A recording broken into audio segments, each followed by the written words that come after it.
Bhutani, living entities or servants.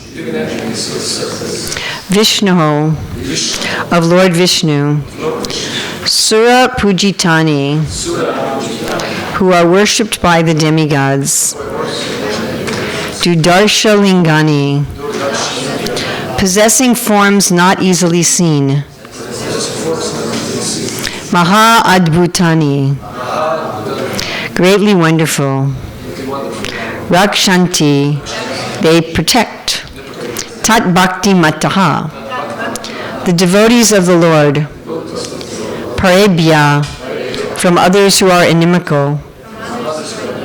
Mataha, from me, Yamaraja, and my order carriers. Cha, and Martyan, the human beings. Ataha, thus. Sarvataha, from everything. Cha, and Srila Prabhupada's translation and purport.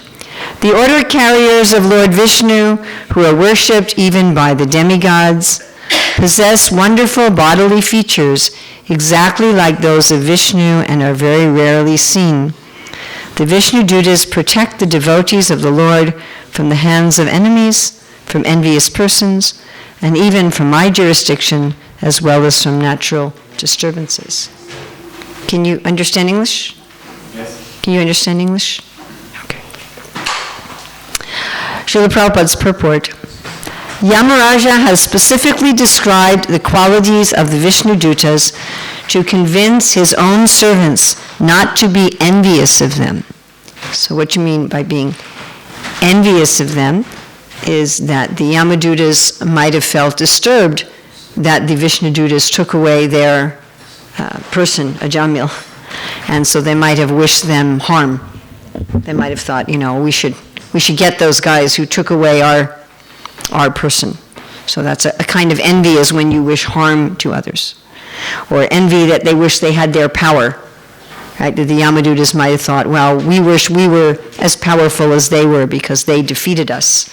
So often when someone defeats us, we think, let me put myself in a position where I will have as much or more power than the people who defeated me.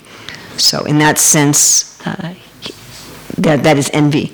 So Yamaraj is indirectly telling them, don't have this kind of mentality. Okay, going on the purport.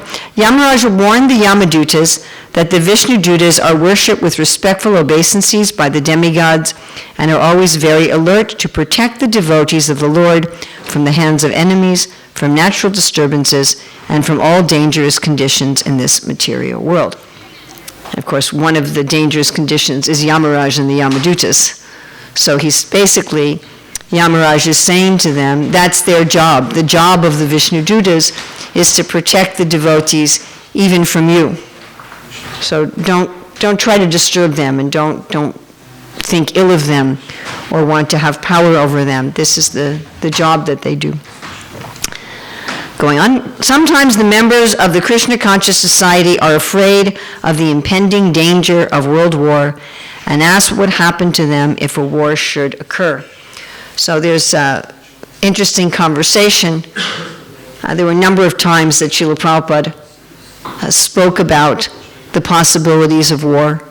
He talked about possibilities of war between America and Russia, between India and Pakistan. And sometimes devotees took these statements of Prabhupada as some sort of psychic prediction. But he was just speaking practically. He said, if India and Pakistan have another war, this situation may have an impact on our foreign devotees who are in India. So he was thinking practically, and he said, if there's a war, usually all the foreigners are asked to leave. And so I'm just considering in the situation what you would do. And sometimes he talked about a war between America and Russia, and he said, unless the Russians can take up Krishna consciousness, which of course is exactly what's happened, that we've spread Krishna consciousness in Russia. But anyway, in one of these conversations, one of the devotees, I think it was Rameshwar, said to Srila Prabhupada, if there's another world war, it will be a nuclear war. Now, especially those of us who were just becoming adults in the 60s and 70s, we grew up very much with the specter of nuclear world war. I mean, I remember from the time I was very young that our parents and teachers were often talking about the possibility of nuclear war. I mean, I remember seeing a very scary movie. I couldn't have been older than like 10 years old, 8 or 10 years old, about that the computer had a problem and gave instructions to these American pilots to dump a nuclear bomb on Russia, on Moscow. And the president was calling and saying, this is just a mistake, the computer's made a mistake, don't follow this instruction, don't drop the bomb. And the guy said, sorry, I'm not going to listen to you, I got this order, I'm going to follow it. And so the end of the movie is Moscow's bombed and New York is bombed. And all these children are dying, and it was like, I was this little child watching this movie, and I was very traumatized. So this was the devotees who were talking to Prabhupada, whenever Prabhupada would talk about a war, were coming from this background of being very traumatized from childhood with the threat of nuclear war. So one devotee said to Prabhupada, if there's a war, there'll be a nuclear war, and then there'll be radiation, and everything will be polluted. And Srila Prabhupada said, the whole material world is polluted. We live here.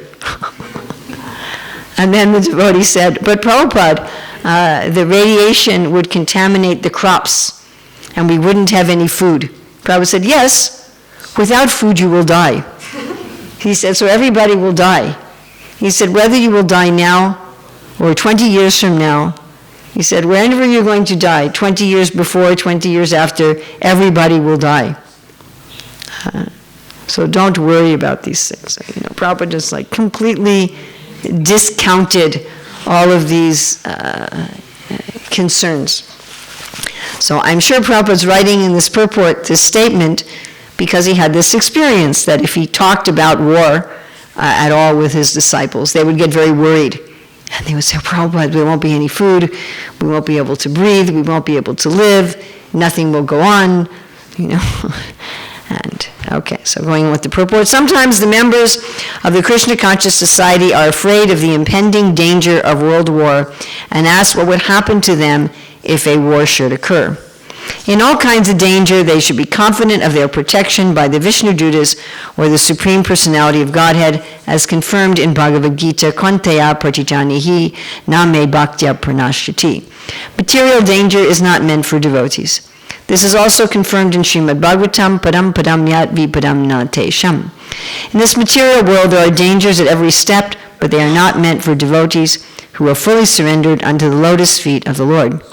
The pure devotees of Lord Vishnu may rest assured of the Lord's protection, and as long as they are in this material world, they should fully engage in devotional service by preaching the cult of Sri Chaitanya Mahaprabhu and Lord Krishna, namely the Hare Krishna movement of Krishna consciousness.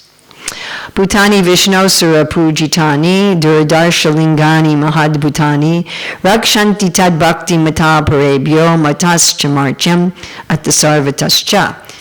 The order carriers of Lord Vishnu, who are worshipped even by the demigods, possess wonderful bodily features exactly like those of Vishnu and are very rarely seen.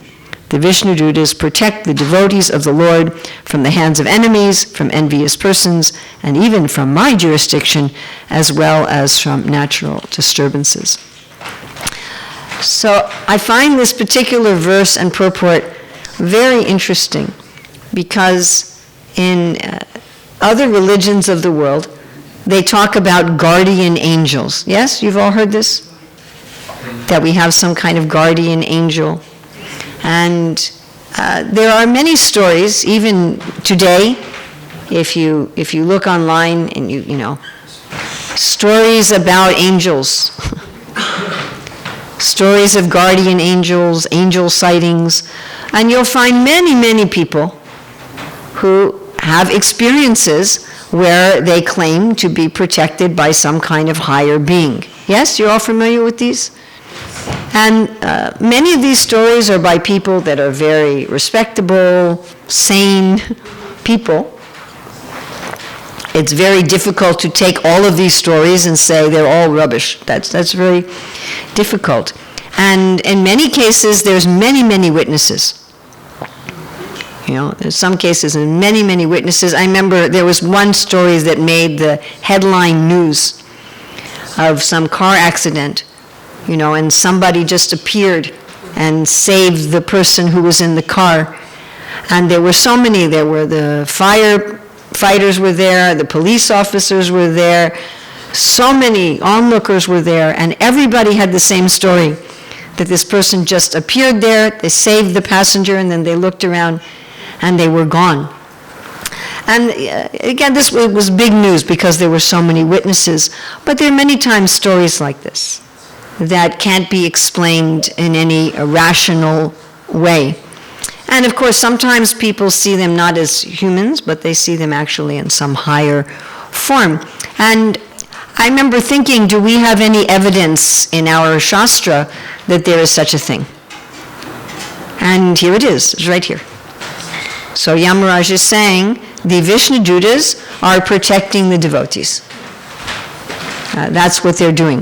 Sanatana Goswami talks about how that the Vishnu Dutas are coming from Vaikuntha to all the material universes, and they're especially coming for people who are dying.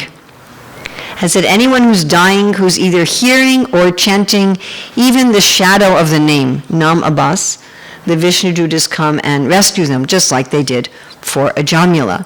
And they're doing this out of their own free will, as we read about yesterday. There are people in Vaikuntha, that's what they like to do. Just like there are some people here, they like to help others, right?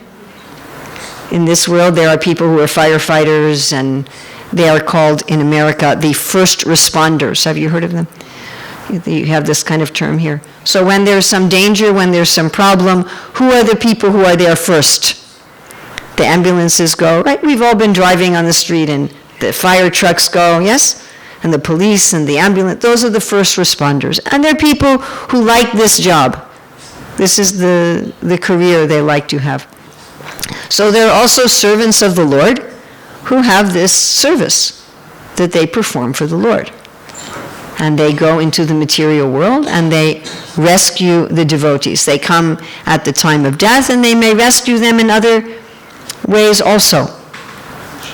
Right? And they rescue them, it says here, from natural disturbances. They may rescue them from enemies, and they rescue them, of course, at the time of death from Yamaraj. And Prabhupada says here that these material dangers in the world, therefore, are not for the devotees. Now you can say, well, doesn't Krishna take care of everybody? Well, yes, but if someone doesn't put themselves under the protection of the Lord, he doesn't give them special protection. This is just normal. Right? Etamam prapajante tam sadaiva prajamyaham. Krishna is responsive. If somebody says, I don't believe in God, I don't want God, I'm taking care of myself, then he says, okay, take care of yourself. And Krishna is not going to force himself. But if somebody surrenders to the Lord, then the Lord protects them. And it's proportionate. As we surrender, Krishna takes care of us. Does that make sense? And Prabhupada gives the example of a family with several children. So the parents are going to take most care of the very young child, isn't it? Right? A very, very young child that cannot take care of themselves. So the parents are especially attentive. Where is the child? Where is the child? What are they doing? What are they doing? Where's some child who's 10, 12 years old? The parents are not always thinking, exactly where are they? Exactly where are they? What to speak of if your child is 30 years old, right? So your parents are not always calling you, what are you doing? Are you okay? Are you okay? But when we were babies, they were in that mood. So the Lord also, one who is very dependent, he is taking care of them. And this is one of the symptoms of surrender, to be convinced that the Lord is protecting me. The Lord is protecting me directly, and the Lord is protecting me through the Vishnu Dutas. And we may say, well, I don't know. I don't know if I believe this. Because so many times in my life, it doesn't seem like I was protected. I broke a bone, I got sick, some enemy was able to hurt me, So many things, isn't it? Yes? Anybody here say they've had no problems in life? No problems. There we go. He's fully surrendered devotee, totally protected by the Vishnu Dutas. But the rest of us, we've all had some problem. Some enemy has attacked us, yes? We've got some disease. We got some injury. Maybe we were in poverty. Maybe we lost a job. Maybe some family member rejected us, yes? Something. Maybe we had some mental disease. Maybe we had some fall down from spiritual standards. So, Krishna didn't protect me. How did this happen? And even if I say, I've never had a problem, we see so many other devotees have problems, and many of them seem like very surrendered devotees. We've seen big devotees have a spiritual fall down, yes? If you haven't, just hang around the Hare Krishna movement for a few years. And we read about it in the Shastra. Indra becomes bewildered, Brihaspati becomes bewildered, Lord Brahma becomes bewildered. Correct? Bharat Maharaj, Jad Bharat becomes bewildered. And then, we know of devotees, they get, anything that happens to anybody happens to the devotees. The devotees die, they get sick, they get injured, their spouse runs off with another person, they lose their business, they lose their money, people criticize them, people make up lies about them, and put it all over the internet. Yes? We see, it happens. It happens to us, and it happens to the other, and it happens to wonderful devotees. We're like, this is a wonderful devotee. And still, somebody is making up lies about this person and putting it all over the internet. Yeah? Before there was the internet, they used to write big papers and mail it to everybody. So how is this protection? I remember one of my relatives who said to me, why should I be a religious person? She said, religious people and not religious people, exactly the same. She said, the religious people, they are not protected against anything. Why should I bother? Let me be a materialist. At least that way I can have some happiness in the world. So what does this mean? I mean, Rakshanti, they are protecting. And Prabhupada's quoting, Kvanteyai Prachijanihi. He says, my devotees will never perish. So of course we could think about this on the physical level, physical protection, and on a spiritual level. I mean, can you think of some famous devotees in the scriptures where Krishna protected them physically from harm? Prahlad. Many times. Many times. Prahlad was protected from poison, from snakes, from elephants, from a storm. When first night that I stayed in a Hare Krishna temple, so I was taking prasadam, and in those days we used to sit on the floor to eat, and we didn't even have plates. In the early days of ISKCON, we were all very poor, but we used ghee. We used all fresh vegetables. We never bought like canned tomatoes. So we spent our money on fresh fruits and vegetables and on ghee. But for ourselves, we were sleeping on the floor, and we didn't even have a plate. We just had like a piece of wax paper on the floor. Like you get at a donut shop, you know how they have that piece of paper they put in? I don't know if they still do that. So anyway, we had some little porridge on our pieces of wax paper, and then we had a cup of milk. So one devotee spilled their milk on the floor, and they started licking it from the floor. And I'm like, what are you doing? And the devotee said, one devotee was given poison in their prasadam, but the poison didn't affect them because it was prasadam. They didn't tell me that was Prahlad Maharaj. I thought it was one of the devotees living in the temple, you know. But I was very impressed, so I also licked the milk off the floor. Is there some other devotee that we know of in the history who was protected physically? Haridas Thakur. Haridas Thakur. He was beaten and there were no marks. Lord Chaitanya took the marks. Gajendra. Of course, that took a long time. That wasn't immediate. Gajendra was fighting for 1,000 demigod years, but he was eventually protected.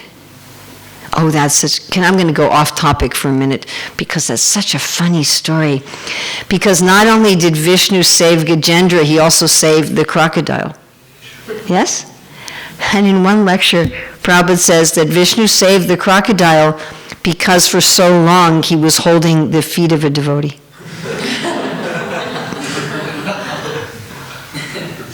Okay, we're not going to talk about that more now. Anybody else we can think of who was protected physically?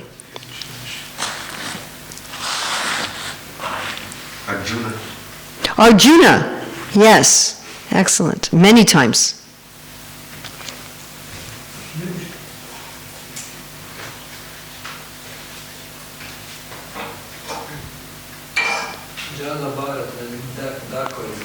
Very nice, Jad Bharata by the dacoits. Coward boys, Vrindavan Vasis. Oh, the Vrindavan Vasis, so many times. From Indra, from so many demons. Yeah? Forest fires. Okay, can you think of examples from our history, from the Shastra, of devotees who were not protected physically?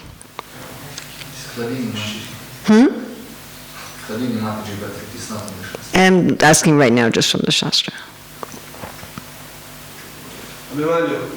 Abhimanyu.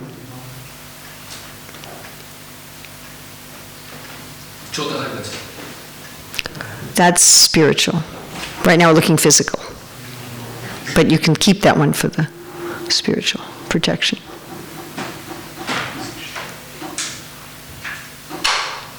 Who else was not protected physically in the Shastra? Parikshit. Okay, good. Huh? He was killed by the snake bird. Oh, so first he was protected in the womb, and then he was not protected from the snake bird. Interesting, isn't it? One time he was protected, one time he was not. Some other examples.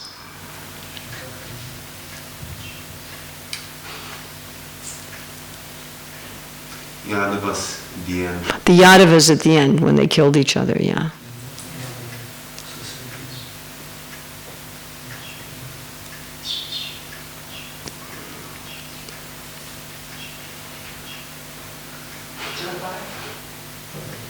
Jad Bharat was protected.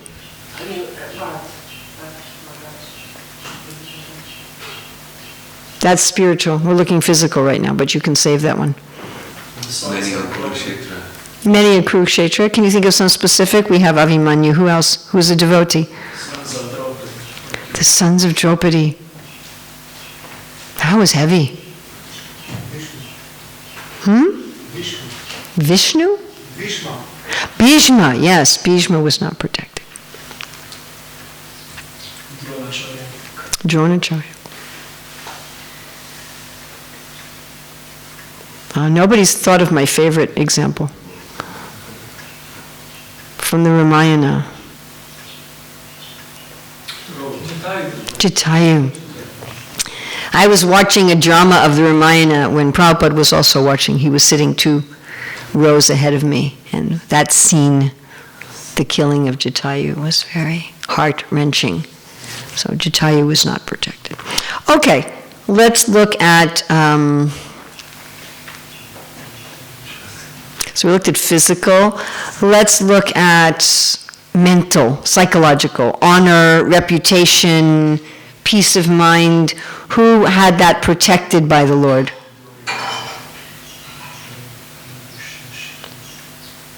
Who had their reputation, their honor, the psychological protection, social protection? Draupadi. Anybody else? Maybe Kubja. Kubja. Ah, I like that. Very nice.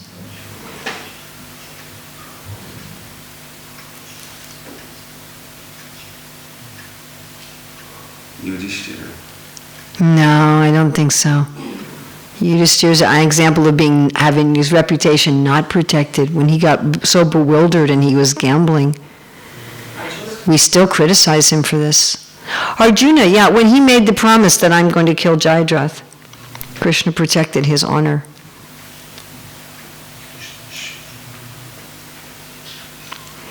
So who had their honor and reputation not protected? So one is Yudhishthira. Yudhishthira, we're still criticizing him 5,000 years later. I mean, where some of us, our reputation will get criticized for, a year or two, then everybody gets bored of it and they think about something else. Seriously. You see this, you see like some devotee in ISKCON, they do some scandalous thing, and then everybody's scandalized for a couple years, and then they forget about it. And then, oh, Haribol Prabhu, how you doing? But Yudhishthira, we're still talking about the scandal after 5,000 years. So who else? Sita. That's really heavy. Yeah, Sita. That was the Lord himself. Banished her. Without even telling her, just said, Lakshman, drop her off in the forest. Wow, yeah, Sita.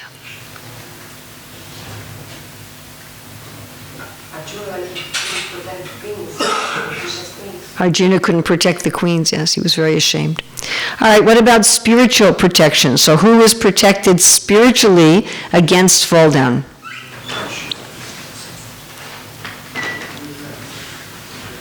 There was some situation where they could have fallen down, but they were protected.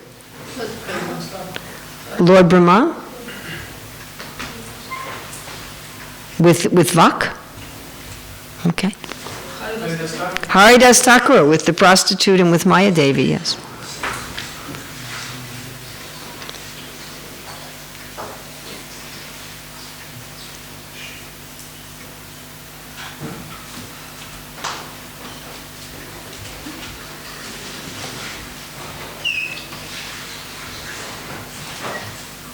Narada with Kayadu.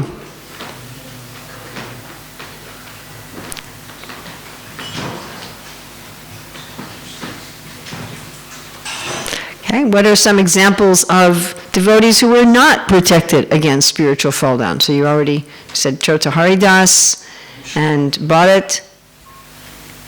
There's some more. Oh, another one protected against fall down was Bilva Mangala. And Krishna gave him intelligence how to behave. Yeah.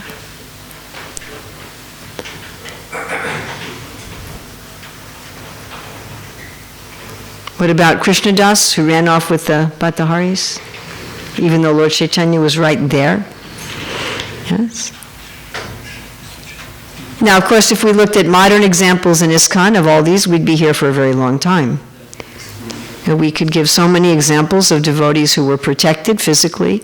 We have so many miracle stories of devotees who were protected. We have physically, whose reputations were protected and whose spiritual lives were protected. And we have so many examples of devotees who weren't protected, who suffered physically, who were blasphemed and criticized, either completely unfairly or partially unfairly, and people who had various kinds of fall downs who weren't protected. So, what in the world does this mean? That Krishna is protecting us. And that item of surrender is that we accept the protection of the Lord. What does this mean? Obviously, it does not mean that everything always goes exactly the way we think it should go. That's obviously not true. It's not true even for the very great devotees. Even the very great devotees get some difficulty on these levels. And I'm sure we could think of other areas of protection or not protection in addition to these three. But this is, nature. He was brought up nature and enemies. And then I also brought up the idea of spiritual. So my own understanding, and I'd like to hear from others here also, is that when we surrender to Krishna, everything he does for us is good. Everything he does for us is good. And the devotees are convinced whatever the Lord is doing for me actually is protecting me, although superficially it may look exactly the opposite.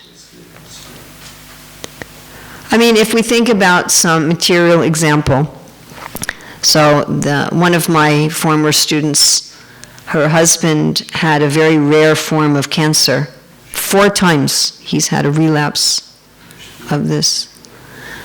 And when I was visiting them, he was telling me about the treatment that he got, how they gave him these very strong drugs that suppressed his immune system. And so he had to be in an isolated room in the hospital. Anybody who visited him had to put on a hazmat suit to visit him so that he wouldn't get sick. And he was telling me all the pain, not only from the cancer, but all the pain from the treatment that he went through.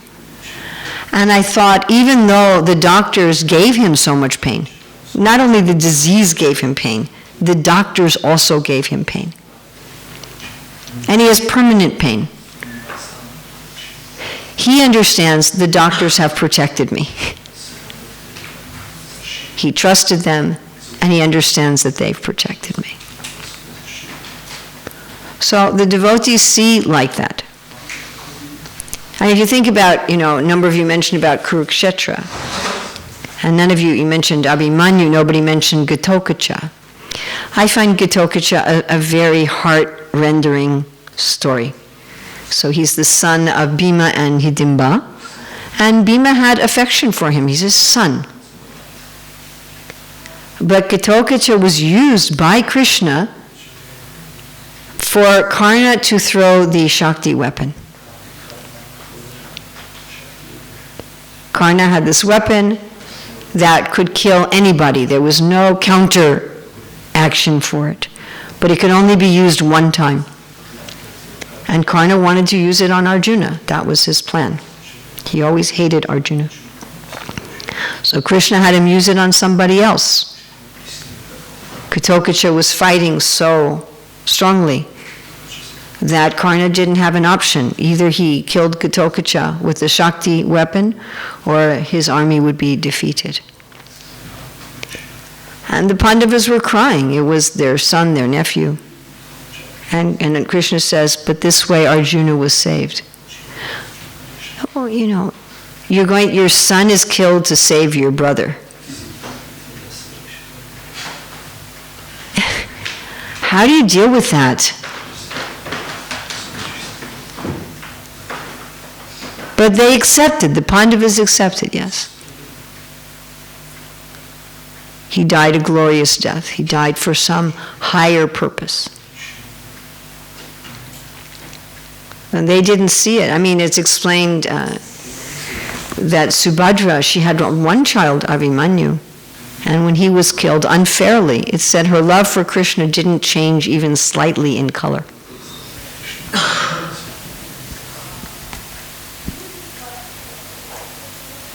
We have Vitrasura, who was very happy to be killed by Indra. He said, come on, kill me already. He knew, I'm going to die, I'm going to go back to Godhead. And this is nicely explained in the Bhagavad Gita. If you win, you get the kingdom. You die, you go to the heavenly planets or Goloka. The devotee doesn't, Maro be, Rako be, it doesn't matter. They're saying, how is that not protection? Krishna taking you back to Godhead. And Krishna says, now it's time to go home. Well, that means the body dies, yeah. I was once at a festival where the GBC came out and said, anybody who wants to go back to Godhead should go in the kitchen and cut vegetables. So if you want to go back to Godhead, and then she stopped and said, well, not right now, of course. And I thought, why not right now? What's the problem with right now? I mean, really, you know, if an airplane came with the Vishnu Dutas and says, Krishna wants you back in Goloka right now, are you going to say no? No, that means my body will die, so forget it, I want to stay. It's ridiculous. So the devotee sees like that. And you might say, what about injury? But like Prabhupada got gored by a bull, and because of that, he met Srimati Maharajji, who gave him the free passage to India. So the devotees see that there's some plan here. Sometimes we can't see the plan immediately. Sometimes it takes many years to see the plan. And what about reputation? So Vidura was threatened. Duryodhana said, you take this son of a maidservant and leave him with only his breath, which means beat him. Take from him his position, his everything. And he thought, great, now I have an excuse to be a vanaprastha and go to the holy places. Because nobody could criticize. Before that, they could criticize, oh, why did you leave your position? You had your, no, I'm free to go. And someone like Yudhisthira, why does he agree to gamble away his brothers and his wife? He's Dharmaraj. Because that way we all learn how dangerous gambling is. Oh, if Yudhisthira could have trouble, then how can I think I will not have trouble? So he agrees to be a bad example for the sake of Krishna. So the devotees, or Bhishma. Bhishma fought for the Kurus, and he can be criticized. Oh, you ate Kaurava grains, and therefore you became compromised. And he's criticized for this. But he says, that way I can set an example that no matter how powerful you are, if you're on the wrong side, you'll still become defeated. And then what about spiritually?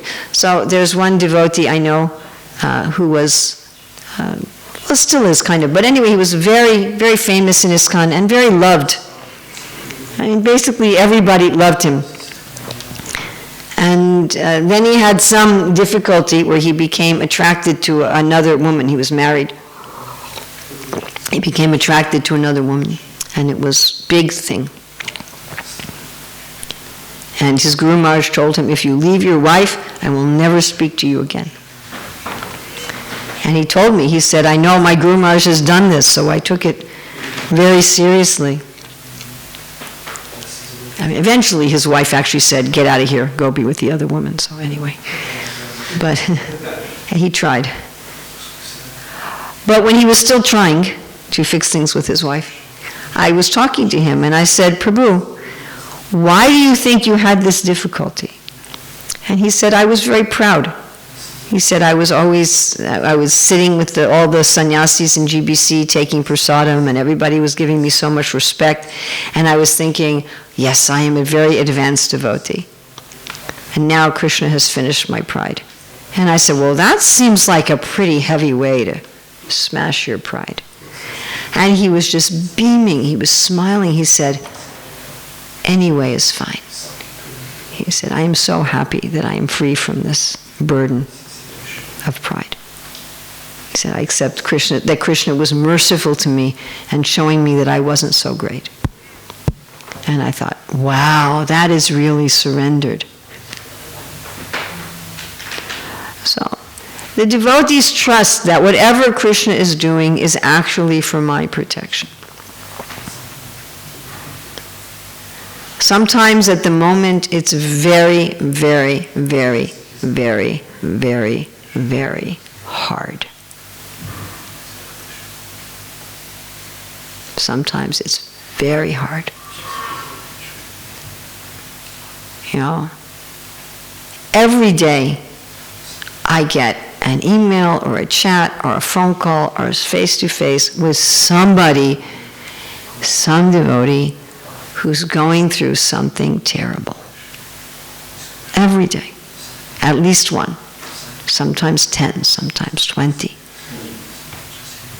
You know, every day. My wife kicked me out. My baby died. I got married late, now I can't have any children. And I'm grieving. I had, in 2 weeks, 5 women came to me with this. I got married too late. I tried to have children too late. And now I cannot have any children. I'm just devastated. Something, or I'm having this problem with this ISKCON authority, or I don't have any money, I lost my job, or I did something really stupid. So I have an email like that waiting for me now.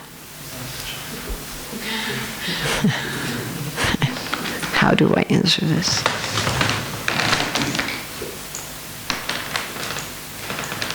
I did some stupid thing and I had some fall down, now what do I do? I'm like,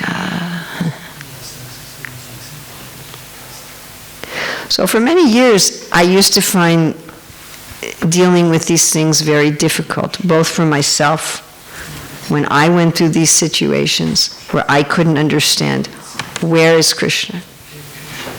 Where are the Vishnu Dutas? I don't see them. Hey, come on, come on. You're saving some Christian lady whose car broke down on the side of the road. Where are you for me? Or I'm dealing with other people who's like, where is Krishna? I served so nicely, so paka. People will say this to me. I remember this one man. He said, I shaved my head, I chanted on the street wearing funny clothes for 10 years. Isn't that sincerity? Wasn't I sincere? And in my mind I'm thinking, probably not. But I didn't say, And I chanted my rounds and I went to Mangal Artik and I followed the principles and I did everything. And then there was a new temple president and he didn't like me and he threw me out. Where's Krishna? So it used to be when I would encounter this, I would become exhausted. I used to become emotionally exhausted with things that happened to me or things that happened to other people.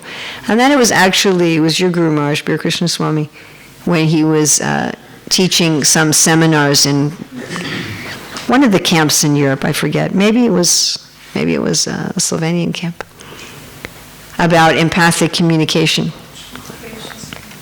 It was maybe Croatian. He taught in part 1 and part 2.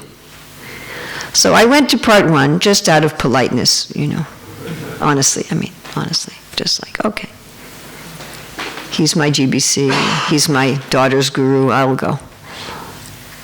I will sit and listen. And I thought, this is nice, this is interesting, very nice, okay. Go on with my life. Then next year there was part 2. So I went to part 2, and again I was just like, okay. And after one day I said, Maharaj, how does this help you? And he said, in this way using this I can help people without becoming exhausted. And I thought, this is very nice. So at least what I got, I don't know what his intention was in teaching, but what I got is that I look for, how is this person looking for Krishna? In the difficulty, in the suffering, in the time when you think Krishna is gone, that you're still looking, where is Krishna? Where is Krishna? How can I find some meaning here in my service? And I found that if I connect with that in myself and in others, then even in the difficulty, it can be very sweet. And you can feel that Krishna is there. Sometimes you don't know how he's there. And you don't really understand, because we're so small. We're so small. My friend's husband, he was an adult, so he could understand the doctors are giving me this and this. But if you think of a little child, the parents are taking the child to the doctor's giving some injection, and the child is thinking, why are my parents hurting me? Why are they taking me here and this person is hurting me? And they don't understand. Actually, it is a protection. Sometimes if a car is coming, you may have to take the child very strongly and pull them. Yes? Sometimes Krishna sees there's some danger in your life, and he pushes us or he pulls us out of the danger. And why have you pushed me? We don't see that actually Krishna was putting us in a better situation. But in time we will see.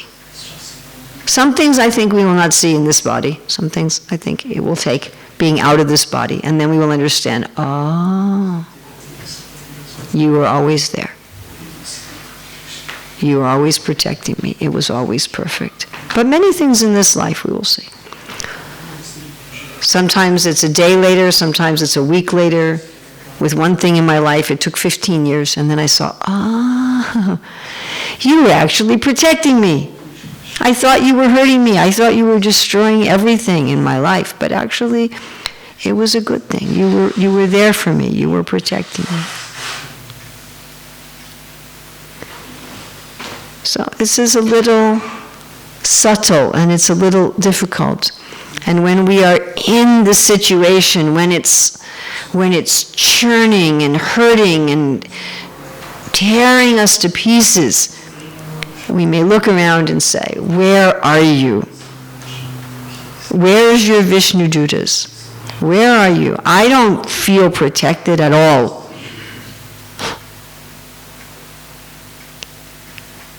And it's difficult. I'm not saying it's easy. It's not always easy for me either.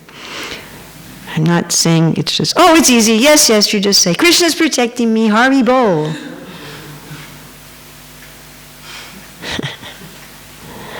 But with a little introspection and a little care, we can understand. Actually, we are being dealt with very personally, by a very personal, loving hand. So again, I've gone over. I'm sorry. I guess I'm not really sorry, or I wouldn't do it. Should I just stop here in Antaprabhu? Okay. Anybody have any questions, comments? Yes. Helps me to have faith that. Wait for the microphone.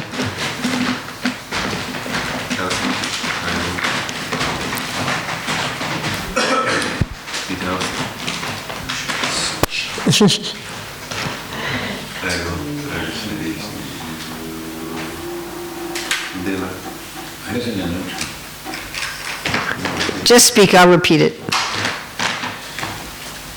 It helps me to have faith that Krishna is always present in his silence. Krishna is present in his silence. That's interesting, because Krishna says, of secrets I am silence. I like that. One of my friends told me, Krishna is also there in forgetfulness. Very nice, thank you. Anybody else? Yes. So if somebody finds himself or herself in a situation which is very dangerous, very big problem, difficulty, and it seems that Krishna is not protecting, what is the best? Okay, so if someone finds himself in a dangerous situation where it seems that Krishna is not protecting, what is the best to do? The best thing to do, which I find is very difficult to do in that moment, it's usually easier to do later. But the best thing to do is say, I trust that you are here with me, and I trust that you are, I may not see you, I may not hear you, but I trust that you are here, and I trust that you are protecting me in the best way, and that in time I will understand it. That's the best thing. Sometimes people cannot do that. Often, people cannot do that in that moment. It may take them some time. I remember talking to one woman her husband had married her on the condition that when he became 50, he would take Vanapras. And she said, okay, fine. And then what he did, on the day of his 50th birthday, he just disappeared. And he didn't even say anything before, remember I told you this, I will be going, and nothing. He was just gone. No email, no phone call, just nothing. He was just completely gone. And they lived on a property far remote from everybody, and they had animals, and she was just alone. All of a sudden, she was just alone. So she came to see me. This is the first time I met this woman. And she could not stop crying. And she was hysterical. So I tried to speak a little philosophy. Impossible. I could not speak any philosophy, nothing. I just said, just chant Hare Krishna, it'll be okay, it's all right, it'll be okay. And I'm just giving her a hug, and it'll be okay. And she was completely gone, And then I saw her 2 years later. She's become a teacher of Shastra in the Dham. She's happy, she's glowing. And she said, this was the best thing for me.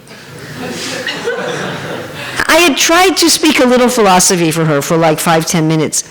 And she said, all those things you said that you thought I didn't hear, I was hearing. She said it took like 6 months. And then I thought, oh, yeah. And then also later her husband wrote her and apologized. But anyway, that was over. So, best thing is if at the time one can see, I don't see you, I don't hear you. But I trust that you are here, and I trust that you are using me for some purpose. This purpose is for my benefit and for the benefit of others. And if we practice that, it does get easier. It's not always easy, and sometimes it's very difficult. Sometimes it's just... even the Pandavas, when Abhimanyu was killed, they were raging and grieving. It was very intense. And even Srila Prabhupada, it's very interesting. Prabhupada talks about how his idea was, Bhaktisiddhanta told me to preach, so I have to have money, right? Makes sense, right? So he said, I'll have a business, I'll make a lot of money, and then I can preach. And just when Prabhupada was ready to retire and get into preaching full-time, business failed. Just at the time, he had a very successful business. And Prabhupada talking about himself, and I take this as Prabhupada was being honest. I don't take this as Prabhupada was pretending. I just take it as it is. Prabhupada said, when this happened, I was thinking, I have done something wrong. I have made some mistake. Krishna's angry with me. Why is Krishna angry with me? He said, then later I understood, so it wasn't immediate. He said, later I remember this verse. Krishna says, if I favor someone, I take everything away.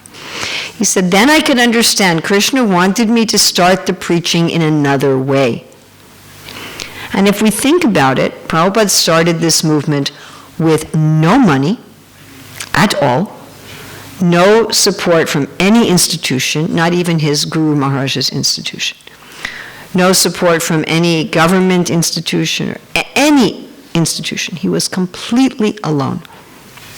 He was elderly, he was sickly, he had had heart attacks. He spoke English with a very heavy Indian-British accent, which was very difficult for the Americans to understand. His language, the terminology he used was very difficult for people to understand. He had a bunch of books that were printed. He didn't have an editor in India. The English grammar, the spelling was not good. The paper quality was not good. The lines were not even straight on the page. If you've seen the books, there were no illustrations inside. The cover illustration was very crude. Yeah, that was all he had. So nobody can say, oh, Prabhupada started this movement because of this or this material reason. And his first disciples were not influential, wealthy people. Later, George Harrison really helped push the Hare Krishna movement. But the first few years, Prabhupada's disciples were people who had dropped out of society.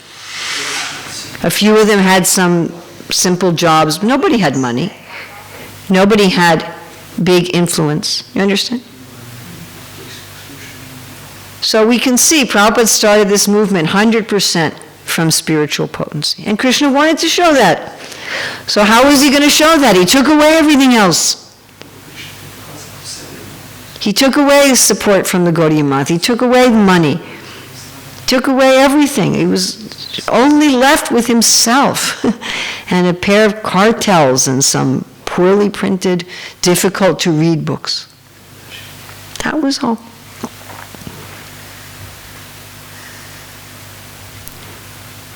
So even Prabhupada's asking why. So if we're asking why, that's okay. We shouldn't beat ourselves up. Oh, I can't immediately say, Jai Shri Krishna. Prabhupada didn't say that at first, at least not according to himself. He said, why, not Jai.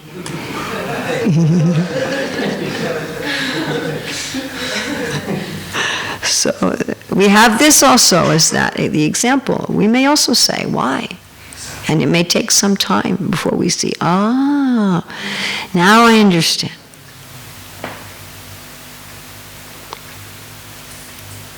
Yes. No, you got the wrong person. That was very cute.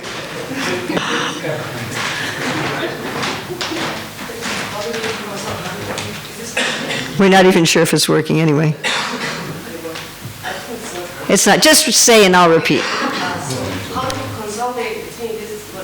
For the Kauravas, for the Pandavas, that they were grieving over Abhimanyu's death. At the same time, the color of Draupadi's love didn't change for a second. Subhadra, sorry.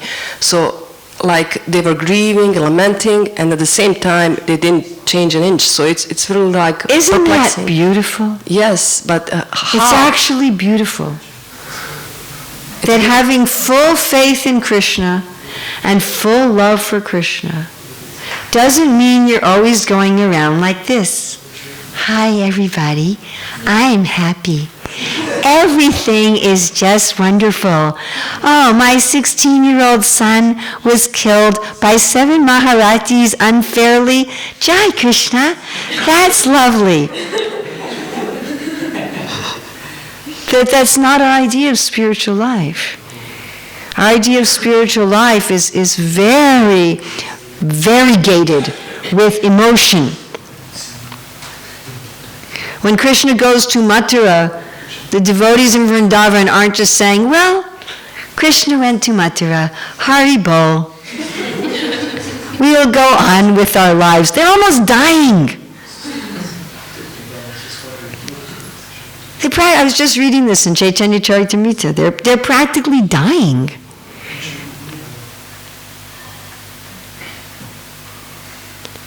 But it's all ecstatic. Look, we have some little idea of this in a perverted form. So people pay to see movies, yes? It's a big industry. Correct? Yes? Multi-billion-dollar industry. Are all the movies happy? Are all the films happy? Even if they have a happy ending, is the whole movie happy all the time? It's all about problems. It's actually all about problems. In fact, when I went to college and I was in an English class, we were supposed to write a story. And my professor says, a story without a problem is not a story. And people go to see movies that are sad, yes? Sometimes the ending is sad. They go to see a tragedy. It's a tragedy. Shakespeare wrote tragedies also, and people are performing. Horror is very popular. Horror, people, I never liked horror, but people see horror movies. The ghastly rasa. People like entertainment that makes them angry. That's one of the reasons people like sporting events. People like to go to sporting events. Yeah! Get them! Pick up that ball! Come on, come on! They're yelling at the team. Even they're yelling at the team on the television. I've seen this. They're yelling at the television. Why did you drop that ball? You called the wrong thing, you referee, fire the referee. They're screaming, and jumping up and down. That's why they're watching the sports. Why are they watching the sports? To get angry. Seriously. That's the purpose, to enjoy the anger rasa. That's a rasa, It is. So people are enjoying, they're not just enjoying comedy and chivalry and romance, They're also enjoying anger, or trying, it's all perverted, but they're enjoying anger, they're enjoying grief, they're enjoying horror. Yeah? That is there. They're in the original form, that is there. Krishna's leelas are not boring. There's grief. And there's really grief. It's not just like there's, oh, that's sad. It's not like that. It's intense. You read about, I was just reading in Anchalila about Lord Chaitanya, how he's feeling these tense symptoms of grief in separation from Krishna, just like Srimati Radharani. And you're reading this list and going, whoa. He was grieving so much that his limbs were separating, You read about that? We all want intensity of emotion. None of us want boring. Nobody. And if you want boring, that is an option. You can merge into the Brahman and you can be bored. So that is also available.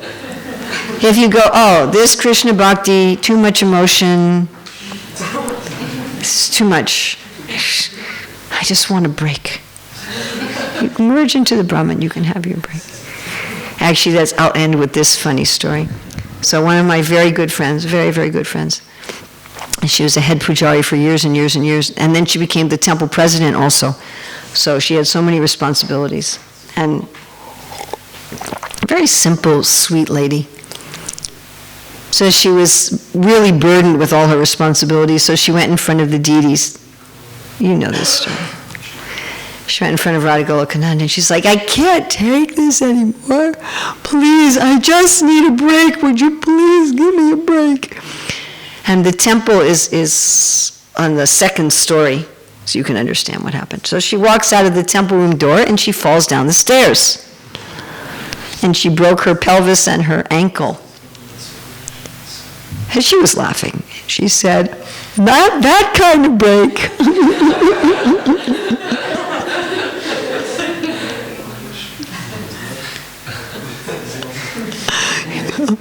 When she got her break, literally and figuratively, she had to lie in bed for, 6 weeks or 2 months or something.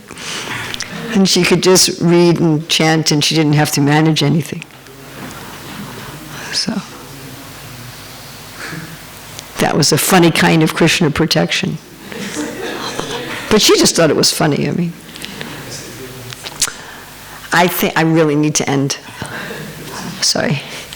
We could talk about this topic probably for a couple of years. Srila Prabhupada ki jai.